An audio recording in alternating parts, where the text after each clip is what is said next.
Notre objectif principal, c'était effectivement de permettre sur le territoire gardois l'accueil des enfants en situation de handicap dans les structures de loisirs non spécialisées. Cet objectif-là, aujourd'hui, il est atteint partiellement. Je pense qu'on a encore des marges de progrès sur certains territoires, sur le nombre d'enfants accueillis. Donc oui, notre objectif, notre vision et notre ambition est atteinte. Je pense qu'on a encore des marges de progrès sur tout ce qui est maillage territorial sur le département du Gard. Il faut que tous les enfants aient accès aux loisirs collectifs, et il est important que les enfants qui soient en situation de handicap ou qui présentent des troubles de la santé importants ne soient pas exclus de ces activités-là. Depuis 14 ans, le soutien des services de l'État en charge de la jeunesse et des sports n'a jamais failli. Nous avons toujours été présents aux côtés de l'association. Aujourd'hui, nous sommes présents à travers les personnels techniques et pédagogiques du ministère de la Jeunesse et des Sports qui continuent d'être aux côtés de l'association, de l'aider dans la construction de ses actions, de l'accompagner sur de nouveaux projets, de promouvoir aussi les actions du relais loisirs auprès des structures qui organisent des centres de vacances et des centres de loisirs. Donc j'ai confiance dans le partenariat que nous aurons dans les années à venir, mais je ne doute pas qu'il sera vraiment de bonne qualité comme il l'a été ces quasiment 15 dernières années. Il est bon à un moment de dire, voilà, si vous souhaitez vous engager avec nous dans cette démarche, voilà les principes que vous devez suivre, voilà les actes que vous devez mettre en place, voilà dans quel sens nous voulons accueillir ces enfants et quels sont les moyens et les outils que nous mettrons en œuvre pour les accueillir le mieux possible. Nous avons été moteurs ou à l'initiative, ou en tous les cas partenaires au départ de cette initiative, l'objectif étant d'accompagner les familles en difficulté pour trouver des solutions de mode de garde adaptées à leurs enfants et des solutions aussi d'accueil en centre de loisirs en tenant compte des spécificités de l'enfant. De savoir qu'existent des compétences à certains endroits, qu'on peut aller les chercher, qu'on peut s'appuyer sur des personnes ressources. Effectivement, il a fallu qu'on puisse aller rechercher des partenaires ou des personnes qui pouvaient nous accompagner sur cet accueil-là, puisqu'on avait conscience qu'avec la loi du handicap de 2005, nous avions l'obligation de devoir accueillir ces enfants, ou du moins d'essayer de mettre tout en œuvre pour les accueillir dans des bonnes conditions.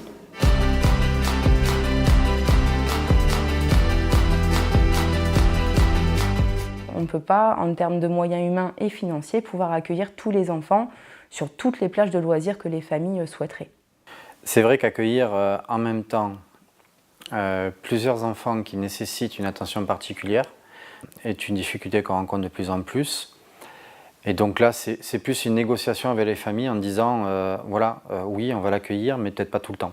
C'est comment on va petit à petit proposer un accueil qui peut commencer d'une heure, d'une matinée à plusieurs jours par semaine par exemple. La difficulté cependant reste quand même le turnover de nos animateurs, et donc en fait c'est tout le temps la difficulté d'avoir des animateurs qui voient vraiment le sens de cet accueil. L'expérience nous a montré que cette collaboration permettait aux familles et aux enfants d'accéder au centre de loisirs plus facilement. Et puis aussi parce qu'on voit que dans la dynamique de prise en charge, c'est extrêmement positif pour les enfants qui peuvent en bénéficier.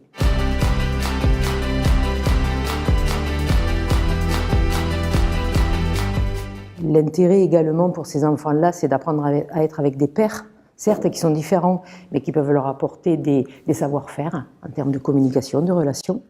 L'autre intérêt, c'est pour les familles qui ont tout simplement besoin, parce qu'ils travaillent ou parce que leurs autres enfants accèdent au centre de loisirs, ils ont besoin que cet enfant-là soit considéré en tant que tel. On peut se dire que plus on inclura d'enfants dans les centres de loisirs et plus la société évoluera comme ça.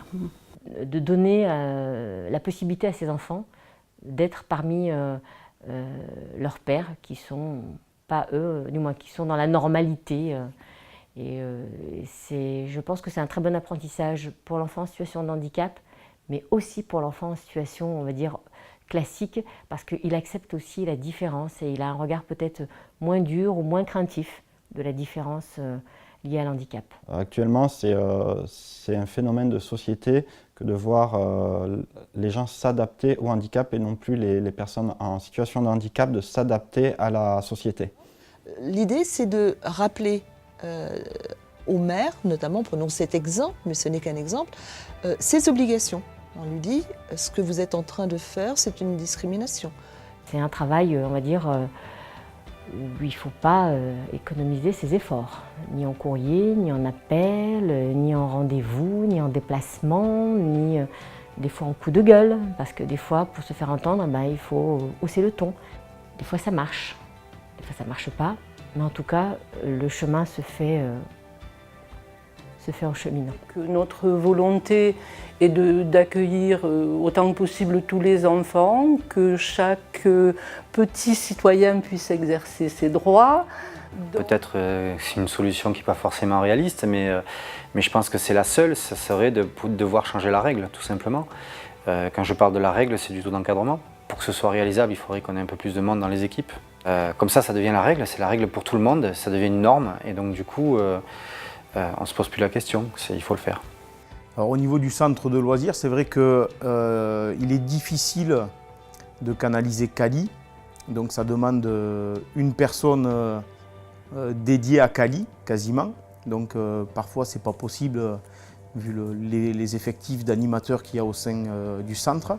Ça reste quand même un enfant un peu différent, qui a un peu tendance à aller voir ce qui se passe à droite à gauche et qui nécessite quasiment d'avoir un adulte en permanence à proximité de lui pour le suivre et vérifier que tout se passe bien. Au sein du relais loisirs handicap, on met énormément d'énergie, qui ont été précurseurs pour moi d'une certaine façon de faire. La méthode a prouvé qu'elle marche, c'est-à-dire depuis maintenant 14 ans, ce sont plus de 700 jeunes en situation de handicap qui sont passés dans les centres de loisirs du département.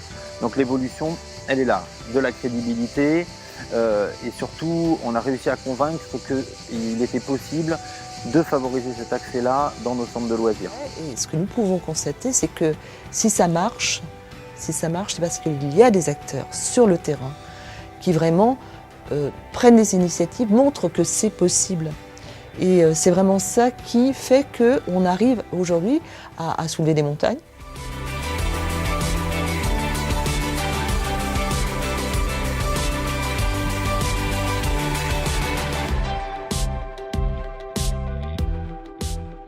À l'époque, il y a 15 ans ou 10 ans, on pouvait entendre des choses comme « est-ce qu'on doit vraiment l'accueillir ? On peut pas, on n'est pas éducateur, on n'est pas formé ». Ces questions-là, on ne les a plus. Les questions qu'on a maintenant, c'est « ok, comment on va faire pour bien l'accueillir ?» Ce qui faisait peur aux équipes, c'était de ne pas avoir organisé, de ne pas avoir anticipé l'arrivée. Alors, les enfants arrivaient sans les connaître. Les équipes ne sont pas forcément toutes partantes au départ, tout simplement parce qu'il y a peut-être la peur de l'inconnu. Ils ne savent pas que pour certains enfants, juste adapter un petit peu les consignes, ça permet à l'enfant de rentrer dans l'activité. Alors le rôle du relais loisirs handicap 30 en fait est un rôle bien spécifique. C'est une association qui favorise l'accès aux loisirs des enfants en situation de handicap dans les centres de loisirs du département du Gard. Donc notre rôle c'est d'inventer en fait, d'inventer pour que chaque enfant soit acteur de ce temps, mais surtout inventer pour amener du sens et bien que chaque projet d'accueil soit individualisé. Vous êtes vraiment l'intermédiaire entre la famille et la structure d'accueil. Donc pour nous c'est vraiment un plus. Mon rôle en fait au sein du relais, c'est d'une part d'accompagner les familles dans leur souhait d'inscrire leur enfant dans le centre de loisirs proche de leur domicile, mais c'est aussi d'accompagner les équipes d'animation dans le projet d'accueillir cet enfant pour leur mettre aussi à disposition les outils nécessaires, les informations nécessaires pour que l'accueil se fasse le mieux possible et se fasse dans le temps. Mais c'est vrai que tous ces échanges, toutes ces rencontres sont nécessaires. Donc c'est vrai que quand il y a le relais qui en avant a fait déjà, en amont a déjà fait tout ce travail, c'est énorme pour nous, c'est énorme surtout pour les familles qui posent leurs enfants en totale confiance, quoi. Nous avons relevé beaucoup de bénéfices, déjà de voir que Lila, elle est très contente d'aller au centre aéré Le Carmel, de préparer son sac, de faire de nouvelles rencontres, de nouvelles personnes, de nouveaux animateurs et surtout de bénéficier de toutes les activités que le centre aéré peut lui apporter. De ma place de pédopsychiatre, je peux parler de l'intérêt que ça a pour un enfant porteur de handicap de fréquenter le centre de loisirs. D'abord, il y a un certain nombre de handicaps où il n'y aura aucune autre occasion d'être dans un milieu ordinaire. Donc, et cette occasion d'être en milieu ordinaire, ça permet à l'enfant porteur de handicap de ne pas être seulement un handicapé. On a pu constater qu'elle avait des gestes beaucoup plus appropriés que ce qu'elle avait auparavant. C'est-à-dire qu'auparavant, elle n'avait aucune limite. Elle avait tiré les cheveux, ou arraché les lunettes, ou serré très fort n'importe qui. Et là, c'est vrai qu'elle est plus sur la retenue et elle se repère bien au niveau du centre de loisirs maintenant et elle commence à avoir ses habitudes. Enfin, ça reste quand même un enfant un peu différent, qui a un peu tendance à aller voir ce qui se passe à droite à gauche et qui nécessite quasiment d'avoir un adulte en permanence à proximité de lui pour le suivre et vérifier que tout se passe bien. Dans le cadre du loisir, finalement, les animateurs vont partir exactement comme les familles. Ils vont découvrir ce nouvel enfant qui va arriver. Ils vont devoir essayer de le comprendre, aller vers lui, s'ajuster, essayer des choses qui vont peut-être pas marcher, d'autres qui vont fonctionner. De toute façon, chaque enfant est différent et on ne peut pas créer une démarche unique qui fonctionnerait sur tous les enfants à handicap identique. Le premier outil, c'est le recueil d'informations. Ce recueil d'informations, il est au préalable rempli par la famille et par l'éducateur référent de l'enfant, alors l'éducateur ou en tout cas le professionnel qui suit l'enfant. Ce recueil, en fait, il sert à recenser tout ce qu'il y a à savoir sur l'enfant. Les activités qu'il aime pratiquer, les activités qu'il aime moins pratiquer. Au niveau moteur aussi, est-ce que c'est un enfant qui évolue correctement sans difficulté ou est-ce qu'il y a des adaptations à faire? Au niveau de la communication aussi. En fait, c'est pas plus compliqué qu'un autre enfant, il suffit de découvrir un petit peu qui est cet enfant pour pouvoir mieux l'appréhender. Les équipes d'animation m'interpellent s'il y a vraiment quelque chose de spécifique par rapport à l'enfant, s'il y a besoin de mettre en place des supports très spécifiques, comme par exemple des pictogrammes, des petites images, etc. Un autre outil aussi qui fait la force du relais, ce sont les malles pédagogiques. Ces malles, en fait, elles ont été constituées au départ par des éducateurs, mais aussi des animateurs. Et ces malles, elles ont plusieurs objectifs. Le premier, c'est effectivement de faciliter l'inclusion, la venue de l'enfant dans le groupe parmi les autres enfants, mais ce sont aussi des outils qui vont permettre de parler du handicap aux enfants, mais aussi aux animateurs qui ne sont pas, comme on l'a dit, suffisamment outillés ou formés. Ça fait quelques temps que j'envoie des animateurs venir assister à des formations pour qu'eux aussi puissent appréhender tous ces éléments-là. On les sensibilise via des formations encadrées par le relais loisirs handicap. Et donc évidemment, par ce biais, l'ensemble des équipes, qu'elles soient de direction ou d'animation, sont sensibles à cet objectif d'accueil des enfants en situation de handicap en milieu ordinaire. Il me semble que réduire le handicap en accueillant ces enfants-là, ça génère des dynamiques dans les équipes qui sont énormes. D'ailleurs, on l'a vu depuis 14 ans, des gens qui sont extrêmement valorisés et contents et désireux de continuer. Et je le vois au sein des équipes, de nos équipes aussi, d'accompagner ces enfants à l'extérieur, c'est tout le sens de notre prise en charge. Voilà. C'est souvent lorsqu'on voit le regard des autres se modifier, que l'on voit tous ces gestes instinctifs qui vont permettre d'être solidaires envers cet enfant. Que ça devienne pour eux naturel. C'est-à-dire que si ça devient naturel pour les professionnels, naturel pour les adultes, pour eux, c'est de toute façon naturel. Et je pense que pour leur devenir d'adultes et pour la vie en société après, si ça pouvait permettre aux adultes futurs d'être plus ouverts à la différence, ce serait parfait.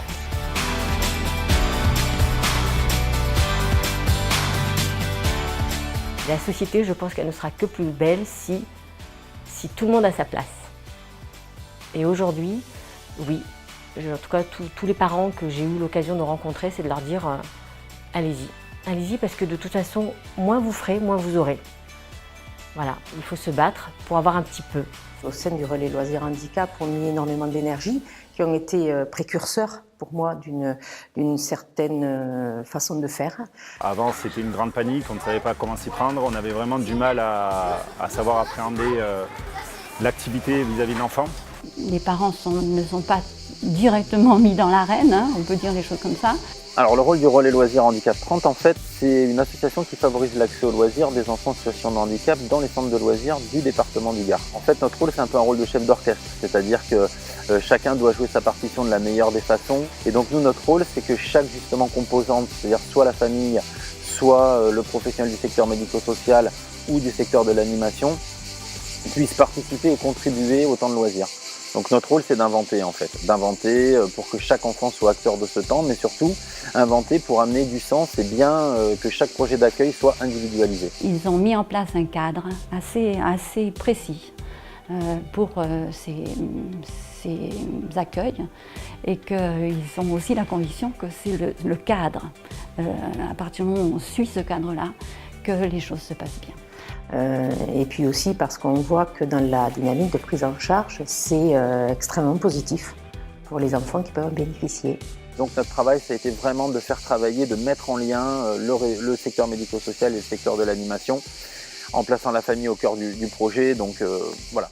Quand on a plusieurs familles qui sont intéressées par l'accueil de ces enfants, on essaye d'avoir une vision globale, par exemple d'un été, et de pouvoir proposer l'offre de loisirs à tous les enfants de façon équitable, mais sans forcément pouvoir les prendre sur tous les temps.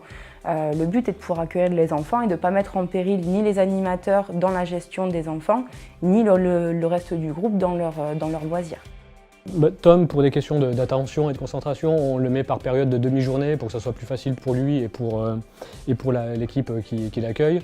Ou le matin quand on le dépose, ou le midi quand on le récupère. Enfin, on arrive toujours à avoir un petit temps d'échange avec quelqu'un pour savoir comment s'est passée la matinée. Il peut s'agir soit des modulations en termes d'amplitude horaire ou de fréquence, soit en termes d'adaptation matérielle, humaine ou autre, selon les situations et les besoins de chacun. En tant qu'aidant, c'est comme ça qu'on nous appelle un peu aussi, c'est bien de pouvoir souffler et de pouvoir se reposer sur une structure d'accueil temporaire. Alors même si c'est que des demi-journées, c'est des demi-journées où on peut souffler et se ressourcer un petit peu. Le fait que des enfants différents soient accueillis dans des structures autres que les structures scolaires permet de découvrir aux autres enfants le handicap et également de s'adapter aux difficultés d'autres personnes. Sans cette formalité scolaire ou autre, eh ben, ils sont avec les autres enfants. Et toutes les bonnes choses que l'éducation populaire peut amener à tous les enfants du monde, quoi. Ils apprennent plein de choses, l'entraide, la solidarité, les jeux, où il y a cette cohésion de groupe, que de manger à table, ils échangent. Ils se reprennent aussi entre eux, non, ne fais pas ça parce que... mais tout ça avec des mots d'enfant en plus. Il y a des anecdotes, Titinou? T'es content d'aller au centre? Ouais. C'est, à mon avis, d'abord un engagement très fort des personnes qui y travaillent, une conviction du bien fondé, vraiment on le sent que c'est une évidence pour les personnes qui y travaillent, qu'il faut œuvrer dans ce sens-là et qu'il faut œuvrer avec engagement. Ma confiance, c'est rare quand je l'accorde parce que j'ai toujours peur pour Lila. J'ai peur qu'elle soit bien acceptée. C'est surtout d'être acceptée par les autres enfants et si on s'occupe bien d'elle. Des appréhensions, on en a eu comme tous les parents qui confient leurs enfants à des personnes qu'ils ne connaissent pas. Après, nous, c'est vrai que ces appréhensions, elles sont amplifiées du fait que notre petite fille ne communique pas, a un comportement qui est parfois inadapté à la société, et c'est vrai que ça fait partie des appréhensions. Enfin, chaque enfant a le droit de jouer et que c'est, de mon point de vue, la meilleure façon d'apprendre à être au monde. Et jouer, c'est quand même ce que proposent les centres de loisirs et le plus naturellement possible. En 2003, quand on proposait à une famille de mettre son enfant en centre de loisirs, elle était étonnée. Maintenant, elle ne l'est plus du tout, mais en revanche, elle est sans doute plus exigeante. Mais c'est son droit, et c'est ce qui est intéressant justement, de faire valoir ce droit au loisir pour leur enfant. On leur soumet aussi l'idée que nous, on travaille dans la progression, et c'est vrai que venir sur des petits temps, ça veut dire que forcément on augmentera les temps, et on va forcément vers de la réussite. On module, on adapte, on personnalise, on individualise, et donc du coup, on peut revenir aussi. Toujours une grande écoute de l'association sur les problématiques et puis les aspects particuliers de notre enfant. Et c'est vraiment en toute confiance qu'on dépose nos enfants, enfin notre enfant au centre de loisirs. C'est la bienveillance et la volonté, on va dire viscérale, parce que je pense qu'il n'y a pas d'autre terme, de donner la possibilité à ces enfants d'être parmi leurs pairs qui sont pas eux, du moins qui sont dans la normalité. Je pense que c'est un très bon apprentissage pour l'enfant en situation de handicap, mais aussi pour l'enfant en situation, on va dire, classique, parce qu'il accepte aussi la différence et il a un regard peut-être moins dur ou moins craintif de la différence liée à l'handicap. La société a encore du mal avec le handicap et ça ne passera que par les parents d'enfants handicapés, l'évolution du regard. C'est-à-dire que si jamais on s'enferme, on restera enfermé. Si jamais on s'ouvre, le regard sur le handicap va changer obligatoirement.